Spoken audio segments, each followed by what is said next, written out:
ہمارے ذمہ ڈیوٹیاں ہیں، ان ڈیوٹیوں کے لیے نا ہم اپنے گھر سے نکلے ہوئے ہیں، کوئی مزدوری کرتا ہے، کوئی محنت کرتا ہے، کوئی ادھر جاتا ہے، اس رستے میں نا ہمارا کئی لوگوں سے واسطہ پڑتا ہے، کچھ ہم سے اپنے قصیدے پڑھواتے ہیں، کچھ تعریفیں کرواتے ہیں، کئی جھوٹ بلواتے ہیں، کئی کہتے ہیں تو یہ والا کام کر پھر نوکری مل جائے گی، کئی کہتے ہیں تو میرے ساتھ لگ جا، تو کہہ کہ میں بڑا اچھا آدمی ہوں تو شاید میں تجھے کسی یورپ کے ملک کا ویزا دلا دوں۔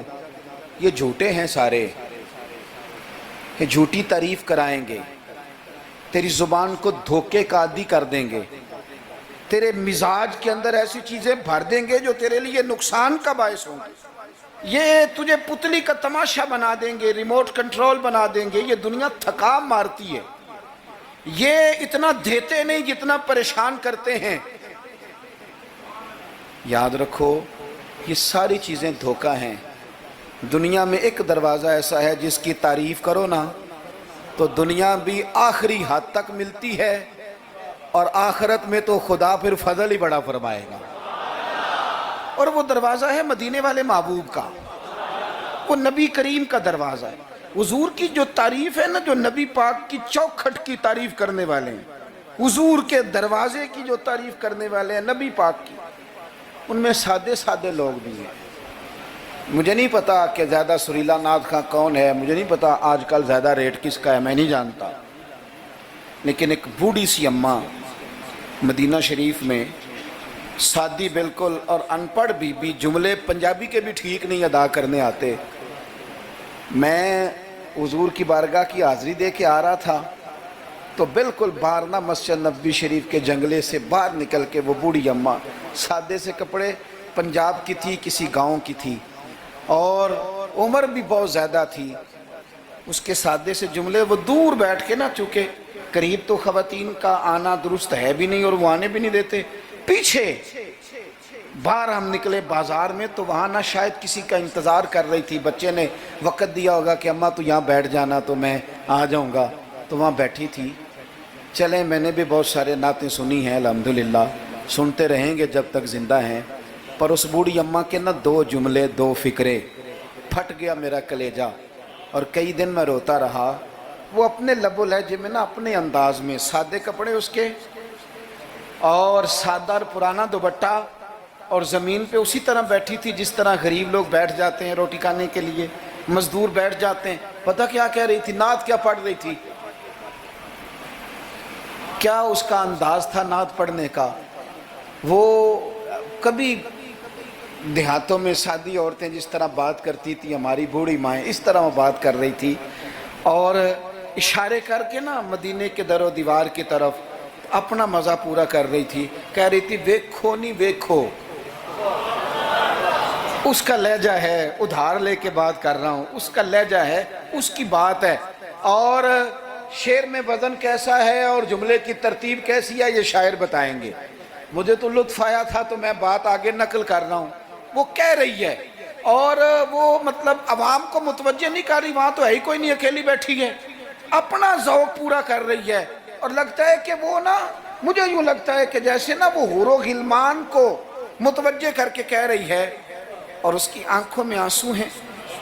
تھوڑی دیر اتنا روتی ہے کہ آواز بھار آتی ہے اس کی، پھر دوبارہ بات شروع کرتی ہے، پھر اپنے پلو سے آنسو پہنچتی، کہتی کیا ہے؟ کہتی ہے ویکھو نی ویکھو کڈے کرم کمائے سوں، میرے جے گندے مندے بھی در تے بلائے سوں۔ اب ویکھو نہیں ویکھو، ویکھو نہیں ویکھو کڈے کرم کمائے سوں، اب میرے جے گندے مندے بھی در تے بلائے سوں۔ تھوڑا چاچ جانا چاہیے حضور سے پیار کرنے کا، تھوڑا نا چاچ جانا چاہیے، تھوڑا طریقہ ہونا چاہیے۔ اس کے لیے مہنگی محفل کی ضرورت نہیں، اس کے لیے ذرا ذوق کی ضرورت ہے۔ اس کے لیے میرے پاس نا، میں چھوٹا آدمی ہوں لیکن کم از کم 100 مجھے روز پیغام ملتے ہوں گے کہ پیر صاحب ٹائم چاہیے، پیر صاحب ٹائم۔ اب تو میں کئی دفعہ اتنا مجبور ہو جاتا ہوں کہ سوچتا ہوں یار میں چھوٹا آدمی ہوں، یہ مثلاً کیا کس حد تک انسان جو ہے وہ چلے گا۔ فجر کے بعد میں نے بیان کیا، زور سے پہلے میں نے بیان کیا، زور کے بعد میں نے بیان کیا، ابھی بھی میں بیان کر رہا ہوں۔ پر میں اپنی حیاتی تو قربان جاواں، میری تے محمد محمد پکیندے گزر گئی۔ ہے بڑا مزیدار کام۔ بڑے لوگ ٹائم لینے آتے ہیں، بڑی بڑی سفارشیں کہتے ہیں انٹرنیشنل ہماری محفل ہے، انٹرنیشنل محفل ہے، فلانا بھی آیا، فلانا بھی آیا، فلانا بھی آیا، اتنے عمرے کے ٹکٹ، اپنا اپنا ذوق ہے، یہ بھی اچھے لوگ ہیں، کمال بات ہے۔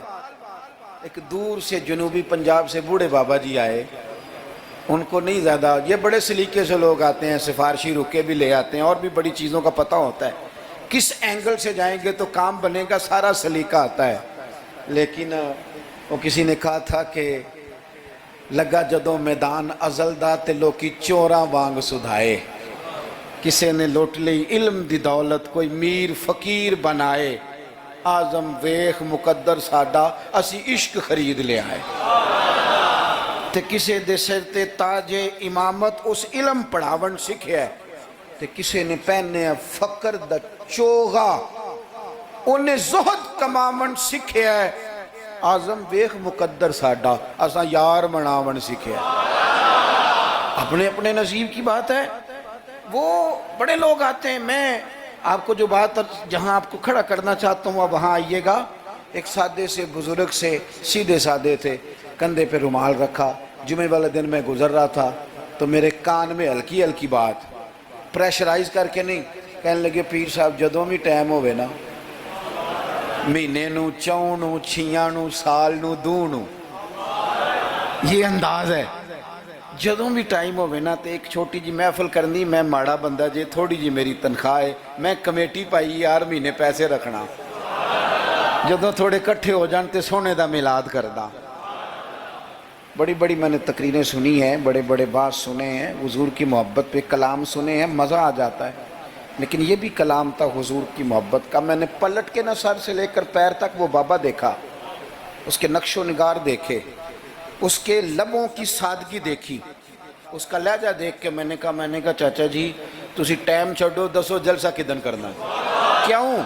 کیوں؟ اس لیے کہ یہاں محبت ضروری ہے، پیار ضروری ہے، یہاں وفا دیکھی جاتی ہے، یہاں دل کا جذبہ دیکھا جاتا ہے۔